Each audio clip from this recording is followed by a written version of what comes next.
हैं कश्मीर के दुश्मनों के दो चेहरे।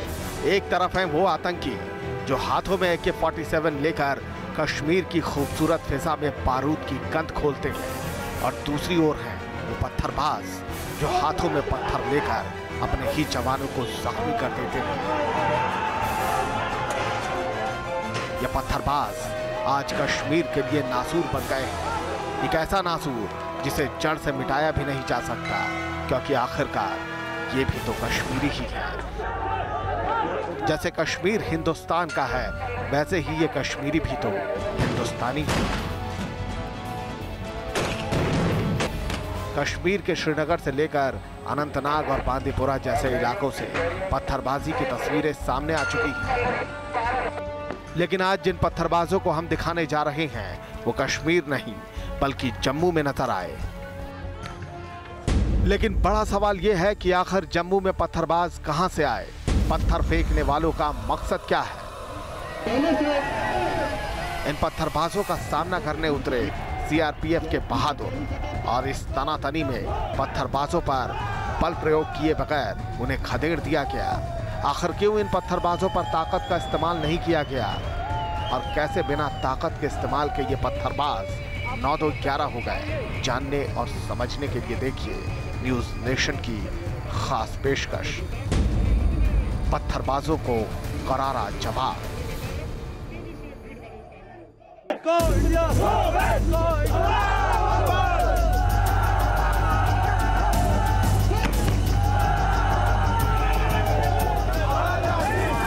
जम्मू में पत्थरबाजी की इस तस्वीर को जिसने भी देखा वो चौंक गया। जम्मू में कभी इस किस्म की पत्थरबाजी नहीं थी, और इसी वजह से लोगों के अंदर सवाल उठ रहे थे कि आखिर ये नकाबपोश हैं कौन? CRPF के जवानों पर क्यों पत्थर बरसाए जा रहे हैं? दरअसल ये पत्थरबाजी से निपटने की ही एक और कोशिश है। कश्मीर में लगातार बढ़ती पत्थरबाजी की घटनाओं के चलते सुरक्षा बलों को अपने अभियानों को अंजाम देने में दिक्कतों का सामना करना पड़ रहा है। कैंप को लगाने की जरूरत हाल के दिनों में हुई घटनाओं के चलते पड़ी। श्रीनगर समेत अनंतनाग में स्कूली बच्चे पत्थरबाजी में शामिल होते नजर आए। न सिर्फ छात्र बल्कि छात्राएं भी सड़कों पर निकलकर सुरक्षा बलों पर पत्थर बरसाने लगे थे। ऐसे में कम उम्र के नौजवानों पर कितना और किस तरह बल प्रयोग किया जाए, ये इस कैंप में जवानों को समझाया गया। इस ट्रेनिंग की पहली तस्वीर आपको बता देगी कि CRPF पत्थरबाजों से निपटने के लिए किस हद तक संजीदा है। कैंप के अंदर बिल्कुल असल पत्थरबाजी जैसे हालात बनाए गए।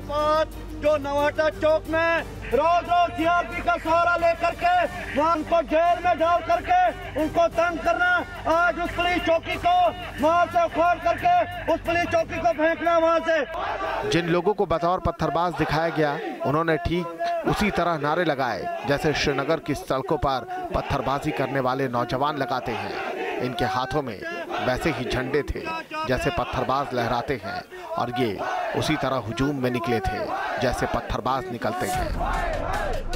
एक बार जब हालात तैयार कर लिए गए तो फिर पत्थरबाजी से निपटने की ट्रेनिंग शुरू हुई।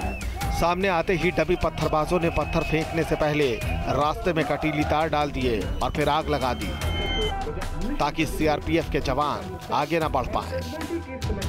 लेकिन CRPF एक नई रणनीति पर काम कर रही है जिसका मकसद जख्म देना बिल्कुल नहीं। CRPF अधिकारियों ने हालात बेकाबू होते देख सबसे पहले इन पत्थरबाजों को समझाने की कोशिश की। लोगों को आपकी समस्या आगे पहुंचाएंगे और आप लोग हमारा सहयोग करें, हम आप लोगों की हिफाजत करेंगे।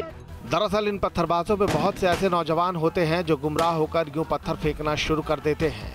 CRPF की नई रणनीति का एक हिस्सा ये भी है कि कश्मीर में पत्थरबाजी करने वाले नौजवानों को मुख्य धारा से जोड़ा जाए और जहां मौका मिले वहां संवाद स्थापित किया जाए, चाहे फिर वो पत्थरबाजी जैसे तनातनी वाला माहौल ही क्यों ना हो। और इस काम को पूरा करने के लिए CRPF के जवानों को खतरा मोल लेना भी सिखाया जा रहा है। आप लोग मुझे बताएं, मैं आपके परेशानी को अपने आला अफसरान को, किसी भी मुश्किल का हल नहीं है। आप लोग मेहरबानी कर अपने अपने घर चले जाएं। कोच आपकी हिफाजत के लिए है। सीआरपीएफ को पता है कि शुरुआती दौर में जुबानी नसीहतों को ब्रेन वॉश हो चुके पत्थरबाज मानेंगे नहीं। इसी वजह से पत्थरबाजों का संयम के साथ सामना करने की ट्रेनिंग जवानों को इस कैंप में दी गई। आप ही सोचिए, पत्थरबाजी के बीच संयम रखना कितना मुश्किल होता है, लेकिन जवानों को इस अग्नि परीक्षा से गुजरने की भी ट्रेनिंग दी जा रही है। नसीहतों के बावजूद जब पत्थरबाज आगे बढ़ते रहे तो जवानों ने भी पोजीशन संभाली और बिना किसी जानलेवा हथियार के इन पत्थरबाजों के सामने सीना तान कर खड़े हो गए। सबसे पहले पत्थरबाजों को काबू में करने के लिए वाटर कैनन लाई गई। वाटर कैनन से भी जब पत्थरबाज नहीं हटे तो जवानों ने लाठीचार्ज नहीं किया, बल्कि कुछ कदम पीछे हटकर दोबारा पोजीशन ली। दरअसल कश्मीर में हालात बिगड़ रहे हैं। ऐसे में जवानों की यही कोशिश है कि नौजवानों पर बल प्रयोग न किया जाए, बल्कि उनके दिलों तक पहुंचकर अमन का नया रास्ता खड़ा किया जाए। एसओपी है जो एक मानक कार्य करने की पद्धति है, उसके बारे में उनको प्रैक्टिस दी जाए, जिससे कि वो पूरी तरह सेंसिटाइज रहें और फील्ड में भी वो इन सभी बातों को ध्यान रखते हुए ही कार्रवाई करें, जिससे किसी तरह का कोई मानवाधिकार की समस्या या किसी तरह के कोई लीगल इम्प्लीकेशंस ना हो। इसी बीच पत्थरबाजों ने रास्ते में जले हुए टायर फेंक दिए। इस तरह टायर फेंकना पत्थरबाजों का पुराना तरीका है। जलते हुए टायरों के जरिए वो फोर्स का रास्ता ब्लॉक करते हैं और कई बार देखा गया है कि साड़ पे पत्थरबाज निर्दोष नागरिकों को भी निशाना बनाते हैं। ऐसे हालात में आग के पीछे के हिस्से में लोगों की सुरक्षा के लिए आंसू गैस छोड़ी जाती है, ताकि पत्थरबाजों को तितर-बितर किया जा सके। पहले तो उन लोगों को हम समझाते हैं, मीडिएशन करते हैं, उन्हें बताते हैं कि आपका मजमा अनलॉफुल मजमा है, आप यहाँ से चले जाएं, डिस्पर्स हो जाएं। उसके बाद धीरे धीरे जो है बल बढ़ाई जाती है और हर एक बार उनको ये कोशिश की जाती है कि ये कम से कम बल में ही डिस्पर्स हो जाए और ऐसा कोई काम ना करे जो कि इलीगल हो। जैसा कि आमतौर पर कश्मीर में पत्थरबाज करते हैं, वैसा ही इस ट्रेनिंग में भी देखा गया। पत्थरबाज सड़क से नहीं हटे और फिर नागरिकों की सुरक्षा को देखते हुए सीआरपीएफ जवानों ने चार्ज कर दिया। हाथों में लाठियां थीं, लेकिन ध्यान रखा गया कि नौजवान इन लाठियों का निशाना न बने। देखिए कैसे अपनी शील्ड से एक दीवार सी बनाकर जवान इन पत्थरबाजों को पीछे धकेल रहे हैं। और फिर हुआ भी वही जो कश्मीर में होता है। जैसे ही जवानों के हाथों में डंडा नजर आया, वैसे ही ये डमी पत्थरबाज भी छू हो गए। चाहे श्रीनगर हो या फिर अनंतनाग या फिर बांदीपुरा, जब जब भारत का वीर जवान हाथ में डंडा उठाए सीना तान कर आगे बढ़ता है, तो खोखली आजादी की आवाज उठाने वाले ये पत्थरबाज अपने दिलों में घुस जाते हैं। पत्थरबाजी एक ऐसी घटना होती है जिसमें जवान तो छोड़िए, किसी आम आदमी को भी ताव आ जाए। सीआरपीएफ का मकसद यही है कि ऐसे हालात में भी ये जवान अपना संयम बनाए रखे। इनके परसेप्शन में भी चेंज लाना हमारा मुख्य उद्देश्य है कि इतनी इनको प्रैक्टिस दी जाए इस ट्रेनिंग की, इस प्रशिक्षण की, इस एसओपी की और जो अन्य टैक्टिक्स हैं, कि ग्राउंड पर ऐसी कोई सिचुएशन आने से वो स्पॉन्टेनियस इस पर कार्रवाई करें। उनके दिमाग में वो खाका क्लियर रहे, विजन क्लियर रहे, इन परिस्थितियों में मुझे कौन सी लॉफुल एक्शन करना है, कौन सी विधि सम्मत कार्रवाई करनी है। ऐसा नहीं कि जवान के हाथ कमजोर होते हैं, इन फौलादी बाजुओं में इतना दम होता है कि पर्वतों को हिला दे। लेकिन ये पत्थरबाज भी तो हिंदुस्तानी ही है। आखिर अपनों पर ही हाथ नहीं उठाया जा सकता। और इसी ख्याल के साथ पूरी हुई सीआरपीएफ की ये एंटी स्टोन पेल्टिंग ट्रेनिंग।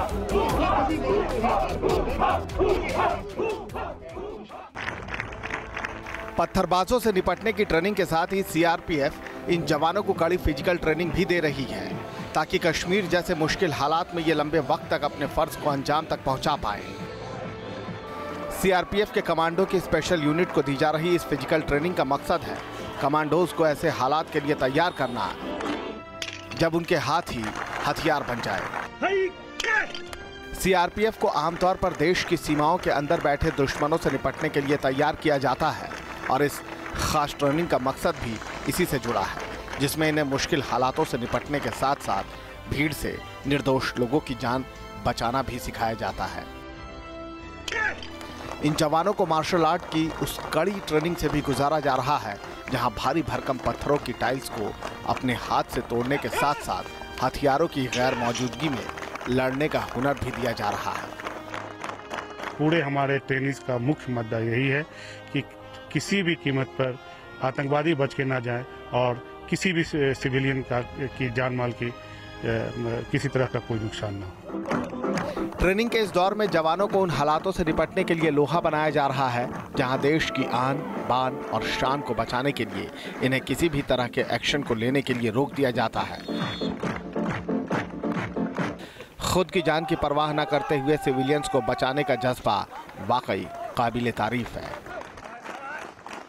तपती धूप में कमांडो की ट्रेनिंग लेते सीआरपीएफ के ये जवान हर चुनौती का सामना करने के साथ साथ एक दूसरे से बेहतर तालमेल बिठाने की भी ट्रेनिंग ले रहे हैं। जब एक जवान फील्ड में होता है तो उसके सामने किसी भी तरह की चुनौती आ सकती है। ऐसे में इन जवानों का तेज रिएक्शन और सोचने की क्षमता ही इनकी सबसे बड़ी मददगार होती है। कैसे तोड़फोड़ या पत्थरबाजी के बीच नागरिकों और खुद को निकाला जाए, इसकी ट्रेनिंग भी कैंप्स में सीआरपीएफ अपने जवानों को देती है।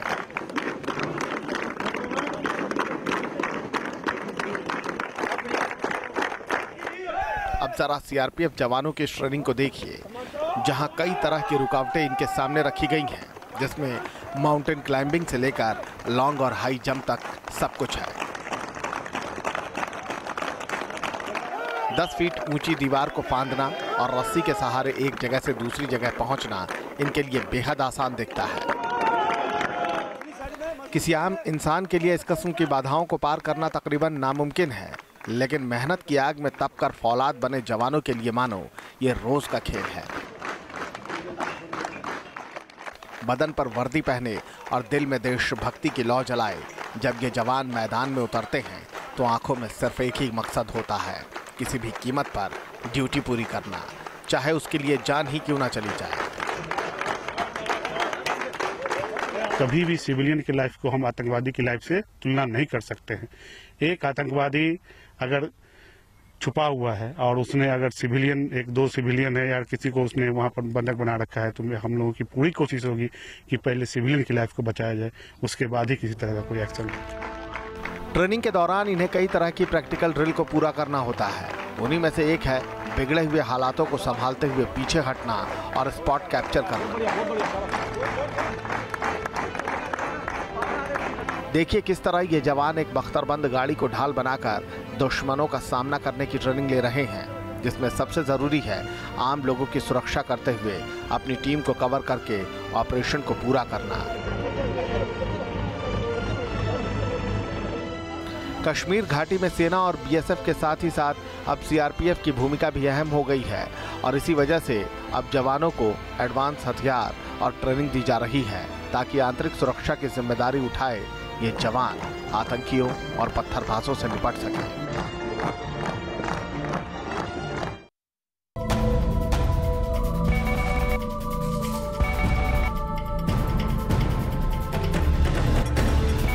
नौजवानों को बरगलाने के बाद अब कश्मीर के ये दुश्मन छोटे छोटे बच्चों के जहन में भी जहर भर रहे हैं। जिन बच्चों को हिंदुस्तान का भविष्य होना चाहिए था, जो आगे चलकर घाटी का रुख बदल सकते थे, वो आज आतंकियों का मोहरा बन गए हैं। इन तस्वीरों में दिख रहे ये बच्चे मासूम हैं, लेकिन इनके जहन में जहर घोला जा चुका है, जिन्हें आज़ादी का मतलब भी नहीं पता। उन मासूम बच्चों से जबरन कश्मीर की आज़ादी के बारे में कहलवाया जा रहा है। इन्हें तोते की तरह हिंदुस्तान के खिलाफ भड़काऊ बातें सिखाई जा रही हैं। आज़ादी कश्मीर होगा, जब कश्मीर होगा आज़ादी, हम क्या चाहते हैं?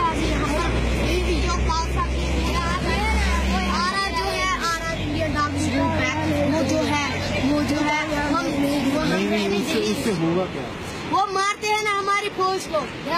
हमारी फौज है HM हिज़्बुल मुजाहिद।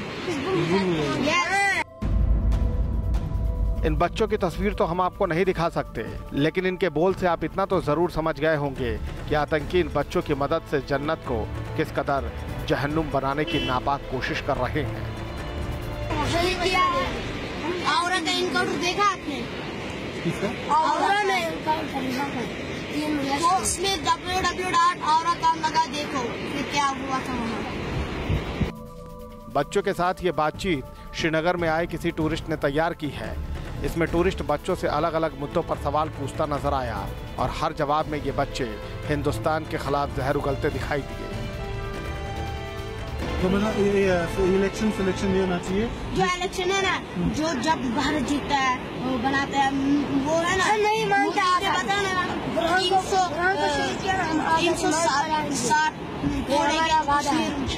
360 जो ये कश्मीर जाएगा फिर हिंदुस्तान कहाँ जाएगा। अब हम आपको ये भी सुना देते हैं कि हिंदुस्तान की जमीन पर रहने वाले इन बच्चों के मन में हिजबुल जैसे आतंकी संगठन से किस कदर प्यार है। इन बच्चों के दिमाग में हिंदुस्तान की रखवाली करने वाले रणबांकुरों के खिलाफ नफरत और दुश्मनी का जहर घोला जा रहा है। हमारे भाई वहाँ पर मोदी ने ऐलान तकरीर किया, पहले जुल्म करते हैं, पहले चलाते हैं, क्यों नहीं होता। अगर देखिए आज न्यूज पर देखने का आज 7 बजे जो यहाँ पर फौज है ना, तो अगर फौज हट जाएगा तो फिर पाकिस्तान आएगा, वो आप लोगों को बम बना के हमारे साथ ही है। वो अगर हमको मार आपको पता है पाकिस्तान में ऐसे बैठना भी। हालांकि इस तरह के वीडियो पहले भी सामने आते रहे हैं, लेकिन इस तरह मासूमों की जुबान पर इस तरह के जहरीले बोल कभी नहीं सुने गए। वहीं इस वीडियो के सामने आने के बाद घाटी से लेकर दिल्ली तक हलचल है। ये एक बहुत ही वरीसम है, चिंताजनक है और भारत सरकार को जो है अब गहन नींद से जागना होगा। और जिस तरीके से आप एक खुली छूट दे रहे हैं ऐसे तत्वों को, ये बहुत ही खतरनाक आने वाले वक्त के लिए साबित हो सकती है। दरअसल हिजबुल जैसे आतंकी संगठन घाटी का माहौल खराब करने के लिए कोई भी कोर कसर नहीं छोड़ रहे। वो कभी स्कूलों को चलाते हैं तो कभी स्कूली बच्चों से पत्थरबाजी करवाकर ये आतंकी संगठन कश्मीर का माहौल खराब कर रहे हैं। इन्हें इस बात से कोई सरोकार नहीं कि आतंक का ये पाठ पढ़कर आने वाली पीढ़ी बर्बाद हो जाएगी। आतंकवादी और अलगाववादी पहले ही कश्मीर के लोगों में नफरत का जहर घोल रहे थे, लेकिन अब जिस तरीके से छोटे बच्चों में नफरत का बीज बोया जा रहा है, वह कहीं ना कहीं कश्मीर के आम लोगों के लिए चिंता का सबब जरूर है। बने रहिए हमारे साथ, आगे आपको दिखाएंगे कश्मीर पर पाकिस्तान की नई साजिश। पाकिस्तान अब कश्मीर में नया आतंकी गुट खड़ा करने की फिराक में है।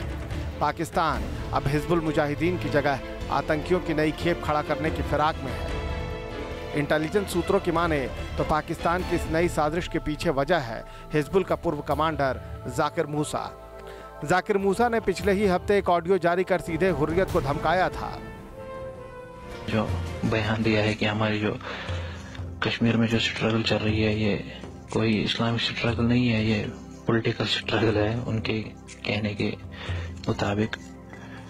तो उन लोगों से मैं पूछना चाहता हूँ, अगर ये इस्लामिक स्ट्रगल नहीं है तो बचपन से तो हम ये नारा सुनते आए हैं कि आज़ादी का मतलब क्या, ला इलाहा इल्लल्लाह, या पाकिस्तान से रिश्ता क्या, ला इलाहा इल्लल्लाह। इसका मतलब क्या है?